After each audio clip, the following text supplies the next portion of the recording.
नमस्कार दोस्तों, आप सभी का हमारे चैनल पर फिर से स्वागत है। दोस्तों, आज हम आपको भक्तवत्सल भगवान श्री कृष्ण की एक कहानी सुनाने जा रहे हैं।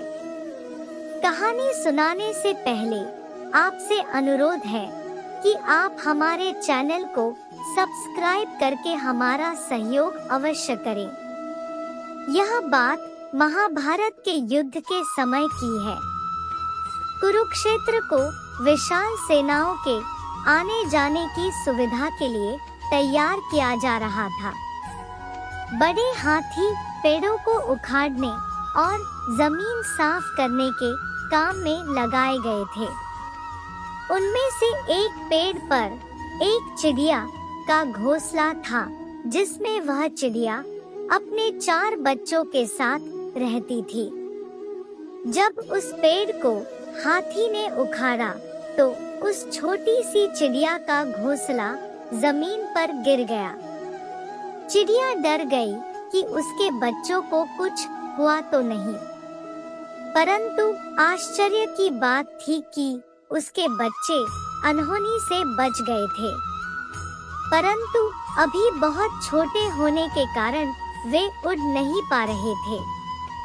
दुर्बल और भयभीत चिड़िया सहायता के लिए इधर-उधर देखने लगी। तभी उसे श्री कृष्ण जी अर्जुन के साथ आते हुए दिखे।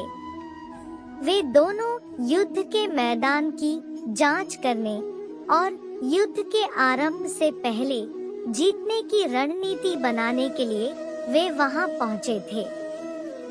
उसने कृष्ण के रथ तक पहुंचने के लिए अपने छोटे पंख फड़फड़ाए और किसी प्रकार भगवान श्री कृष्ण जी के पास पहुंची और बोली, हे माधव, मेरे बच्चों को बचाए, कल लड़ाई शुरू होने पर उनका क्या होगा। सर्वव्यापी भगवान बोले, मैं तुम्हारी बात सुन रहा हूँ, परंतु काल चक्र पर किसी का बस नहीं है। मैं प्रकृति के कानून में कोई हस्तक्षेप नहीं कर सकता। यह सुनकर चिड़िया ने कहा, हे भगवान, आप मेरे उद्धारकर्ता हैं। मैंने अपने बच्चों का भाग्य आपके हाथों में सौंप दिया है।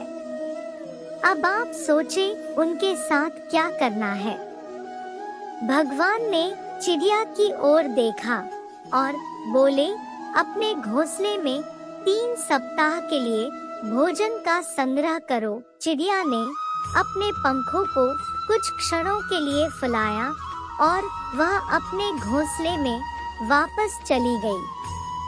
चिड़िया और श्री कृष्ण जी के बीच जब संवाद चल रहा था, वह अर्जुन को पता नहीं था। 2 दिन बाद शंख के उद्घोष से युद्ध आरंभ हुआ। कृष्ण ने अर्जुन से कहा, पार्थ, मुझे अपने धनुष और बाण दो। अर्जुन चौंक गए, क्योंकि श्री कृष्ण जी ने युद्ध में कोई भी हथियार न उठाने की शपथ ली थी। आज्ञा दे केशव, मेरे तीरों के लिए कुछ भी अभेद्य नहीं है, अर्जुन ने कहा। परंतु श्री कृष्ण जी ने चुपचाप अर्जुन से धनुष लेकर एक हाथी पर निशाना बनाया। उन्होंने वह तीर हाथी के गले की घंटी पर छोड़ा, जिससे वह घंटी नीचे गिरी।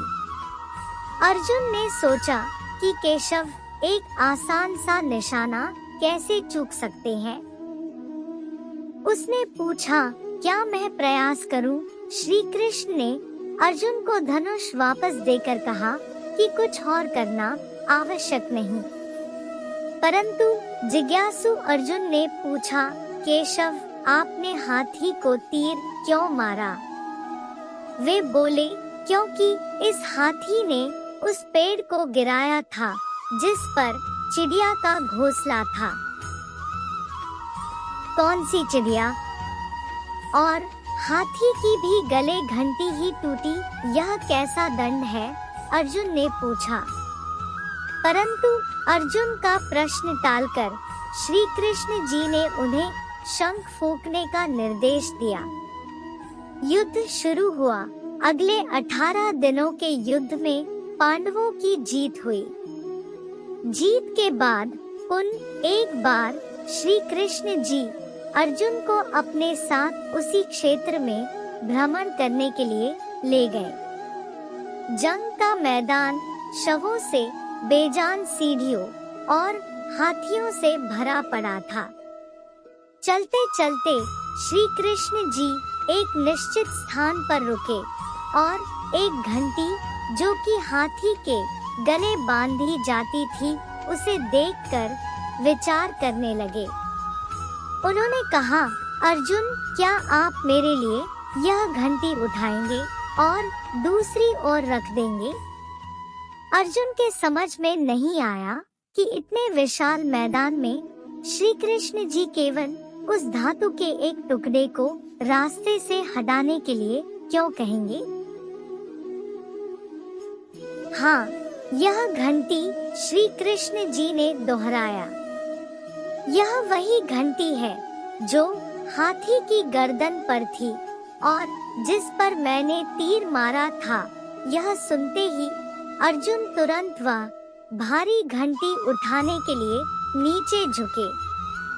जैसे ही उन्होंने इसे उठाया, 4 युवा पक्षी और उसके बाद एक चिड़िया उस घंटी के नीचे से निकले। बाहर निकलकर वह माँ और बच्चे कृष्ण के इर्द गिर्द मंडराने लगे और बड़े आनंद से उनकी परिक्रमा करने लगे। 18 दिन पहले हाथी के गले से काटी गई एक घंटी ने चिड़िया के पूरे परिवार की रक्षा की थी। मुझे क्षमा करें, हे कृष्ण, अर्जुन ने कहा, आप जगत पालक हैं, यह मैं भूल गया था। भगवान ने हाथी के गले की घंटी गिराकर उस चिड़िया को उसके बच्चों के साथ रहने का स्थान बनाकर दिया था। इसलिए भगवान ने उस चिड़िया को 3 सप्ताह का अन्न इकट्ठा करने को कहा था ताकि उसे कहीं बाहर जाना न पड़े। तो देखा आपने, सच्ची श्रद्धा रखने वाले प्रत्येक भक्त की भगवान कैसे रक्षा करते हैं।